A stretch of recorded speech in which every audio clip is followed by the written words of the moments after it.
प्रश्न संख्या 4। सवाल है एचसीएफ 306 697 बराबर 9 दिया है। एलसीएम 306 697 का ज्ञात कीजिए। अब इसका हल कीजिए। अब आपको यहां दिया है, क्या दिया है? एचसीएफ 306 657 का कितना दिया गया? 9 दिया गया है। ज्ञात क्या करना है हमको? ज्ञात करना है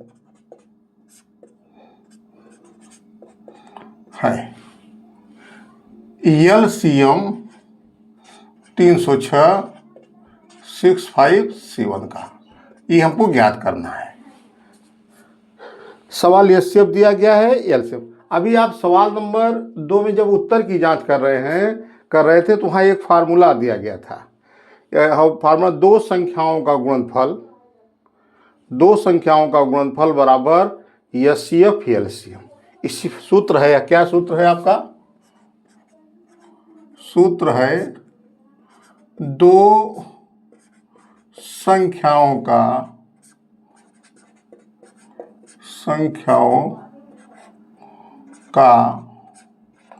गुणनफल बराबर एचसीएफ इंटू एलसीएम।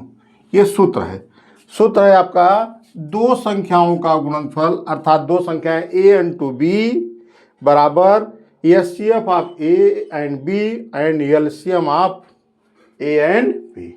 दो संख्याएं दी है a और b, तो इनका गुणनफल होगा a इंटू बी बराबर एचसीएफ ऑफ ए और b का एचसीएफ और a और b का एलसीएम आपस में बराबर होते हैं। यहाँ हमको ज्ञात क्या करना है? एलसीएम। देखिए यहाँ एलएचएस आरएचएस, हम क्या करेंगे? एलसीएम निकालना है तो लिखेंगे एलसीएम बराबर, यहाँ ये क्या हो जाएगा? ये तो दो संख्याओं का गुणनफल बटे क्या होगा? एचसीएफ। आ जाइए अपने सवाल पे, यही सवाल पूछा है, एलसीएम पूछा है तो लिखिए एलसीएम किसका निकालना है आपको निकालना है 306 और 657।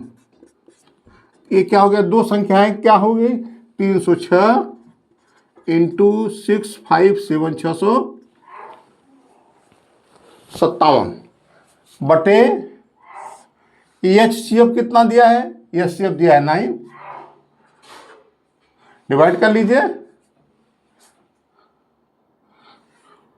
9 1 9, 9 3 27, 30 में 27 निकालेंगे 3 बचेगा, 36 हो गया, 9 चौक 36। अब आप क्या करेंगे? 657 में 34 से गुणा कर देंगे। 4 7 28 के 8 हासिल 2, 4 5 20 और 2 22 कहीं 2 हासिल 2, 6 चौके 24, 24 और 2 26 होता है। 3 7 21 कहीं 1 हासिल 2, 3 5 15, 15 2 17 कहीं 7 हासिल 1 और 6 3 18, 18 1 19, तो 8 हो गया, 2 1 3, 6 7 13 कहीं 3 हासिल 1, 9 2 11 1, 12 कहीं 2 और 2। ये हो गया आपका 34 गुणते 657 बराबर हो गया 22,338 338। यही आपका क्या हुआ? एलसीएम हुआ। अब यही आपका आंसर भी होगा। हम उम्मीद करते हैं यह जो हमने गुणा बताया ये आपको आता होगा। प्रश्न संख्या 5 है, जांच कीजिए कि क्या किसी प्राकृतिक संख्या n के लिए संख्या 6n अंक 0 पर समाप्त हो सकती है। अब देखिए, अब ये कह रहा है कि 6 टू पावर n का जो अंक आए 0 पर समाप्त हो सकता है, तो इसमें हमारा उत्तर है नहीं। हमारा उत्तर है समाप्त हो सकता है, उत्तर है नहीं। एक उत्तर एक आपका मिल गया नहीं, लेकिन 6 टू पावर n जो है 2 इंटू 3, 6 का गुणनखंड क्या होगा बाजू गुणनखंड? 2 इंटू 3 होगा टू द पावर n,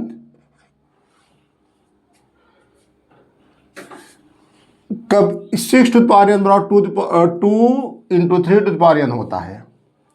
और जो अंक किसी भी, जैसे देख लीजिए, अब इसका मतलब 6 टू पावर 3 प्राकृतिक संख्या है, तो 6 गुणते 6 गुणते 6 6 4 36 216, ये किस पर समाप्त हो रहा है? 6 पर। ये कह रहा है क्या है 0 पर समाप्त हो सकता है? नहीं। अब यहां देखिए, जैसे 10 का घात 2, ये क्या हो गया? 10 गुणते 10 बराबर 100।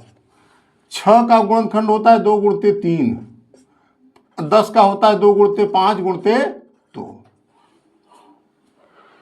जो 2 इंटू 5 जिसके गुणनखंड में 2 इंटू 5 रहेगा, वही संख्याएं 0 से समाप्त हो सकती हैं। तो क्या हुआ? यहां लिखेंगे 10 टू पावर n बराबर 2 into 5 to the power n, क्योंकि 6 to the power n not equal 2 into 5 to the power n। 6 का गुणनखंड जो है 2 इंटू 5 के रूप का नहीं है, इसलिए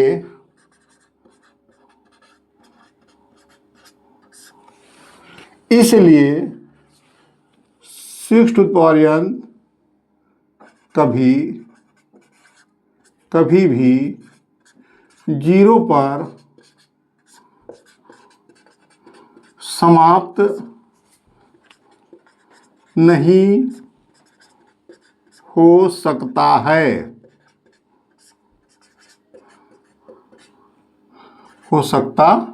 है। देखिए, जांच कीजिए क्या किसी पर, आप हम दो उदाहरण दे दिए, 6 पावर 3 है, 6 पावर 2 है, 10 से वही संख्याएं समाप्त होंगी जिनके 0 आएगा वो 2 और 5 के गुणनखंड के रूप में हो।